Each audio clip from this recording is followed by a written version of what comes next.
Nazi Germany द्वारा बहुत खतरनाक हथियार इजाद किए गए हैं, जिनमें से कुछ प्रसिद्ध हैं जैसे V2 रॉकेट या फिर श्वेरर गुस्ताव, जिसका जिक्र हमने अपनी पुरानी वीडियोस में भी किया है।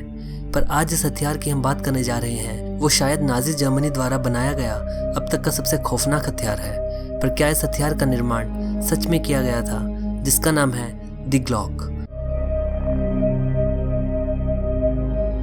नमस्कार दोस्तों, मिस्ट्री टीवी इंडिया के आज के एपिसोड में आप सभी का स्वागत है और आज हम जानेंगे द ग्लॉक के रहस्यों के बारे में। तो चलिए दोस्तों, आज की इस वीडियो को शुरू करते हैं। द ग्लॉक का सबसे पहला जिक्र पोलैंड के एक लेखक आइगर विटोस्की की एक किताब प्राडा ओ वंडर वाफे, जिसका अंग्रेजी में अनुवाद है the truth about the wonder वाफे में मिलता है, जो कि सन 2000 में लिखी गई थी। उनकी लिखी इस किताब में उनके द्वारा बताया गया कि 1997 में उनसे एक पोलैंड का इंटेलिजेंस एजेंट मिला, जिसने उन्हें एक नाजी शुटस्टाफ ऑफिसर जेकब स्पोरेनबर्ग के बयान की कॉपी दिखाई, जिसमें कि द ग्लॉक का जिक्र था। इसका तब पता चला जब उस ऑफिसर से उस एजेंट द्वारा बात की जा रही थी। उन्होंने अपनी किताब में लिखा कि उस एजेंट द्वारा उन्हें बस वो दस्तावेज जिनमें वह बातें थी वह बस दिखाई गई थी, उस दस्तावेज की तस्वीर या फिर उसकी कोई कॉपी बनाने की अनुमति उन्हें नहीं दी गई थी। और जो कि यह बात उन्हें इस बात का केवल एक जानकार बनाती है और हम सबको संदेह में डालती है कि क्या ऐसी कोई घटना सच में हुई भी थी या नहीं। तो क्या यह आइगर द्वारा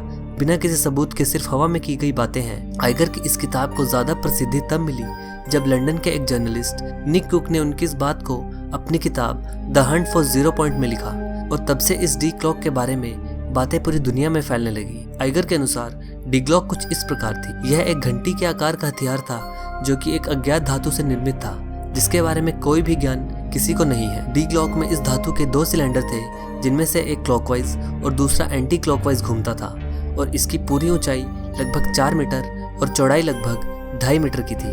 और इन 2 सिलेंडर्स के बीच एक तरल पदार्थ था जिसका निकनेम जीरम 525 था। और जब द ग्लॉक को ऑन किया जाता था तब जो भी रिएक्शन इस द ग्लॉक में होता था उसका परिणाम बहुत ही भयानक होता था। इसे ऑन करने के बाद एक केमिकल रिएक्शन शुरू होता था, जिसके कारण इसके चारों तरफ एक ऐसा इफेक्ट जोन बन जाता था जिसके कि 200 मीटर के अंतर्गत अगर कुछ भी आता तो वह नष्ट हो जाता था। अगर कोई इंसान इसके इस निर्धारित क्षेत्र में आ जाए तो उस इंसान के सेल्स के अंदर सब कुछ जकड़ा सा जाएगा, उसके सभी अंग काम करना बंद कर देंगे और खून शरीर से अलग होने लगेगा और वह इंसान जल के आकार का बन जाएगा और उसकी मृत्यु हो जाएगी।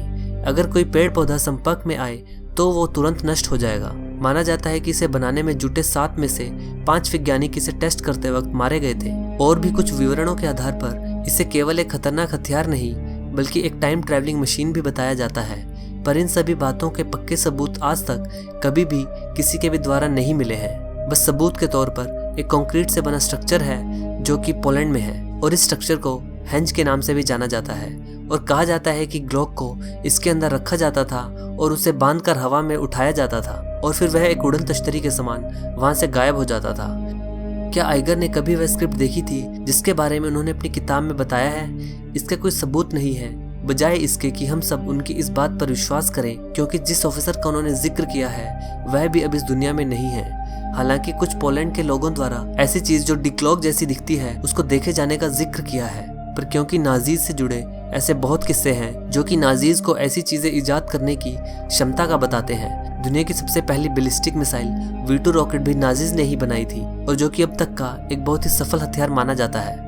और नाजी शासन काल में एक नहीं बल्कि बहुत ऐसी रहस्यमयी और अनसुलझी बातें हुई हैं जिनमें मैं आने वाले समय में वीडियो जरूर लेकर आऊंगा। तो दोस्तों, यह थी वीडियो द ग्लॉक के बारे में। क्या इसका अस्तित्व कभी हुआ था या नहीं हुआ था, इसके बारे में हम कुछ पक्के सबूतों के अभाव में कुछ नहीं कह सकते। पर आपको क्या लगता है, क्या इस द ग्लॉक का निर्माण कभी हुआ था? नीचे कमेंट्स में जरूर बताएं। अगर आपको वीडियो पसंद आए तो इसे लाइक और शेयर जरूर करें, और अगर आप इस चैनल पर नए हैं तो चैनल को सब्सक्राइब जरूर करें। अगली बार एक ऐसी ही रोमांचक वीडियो लेकर प्रस्तुत होऊंगा। तब तक के लिए नमस्कार।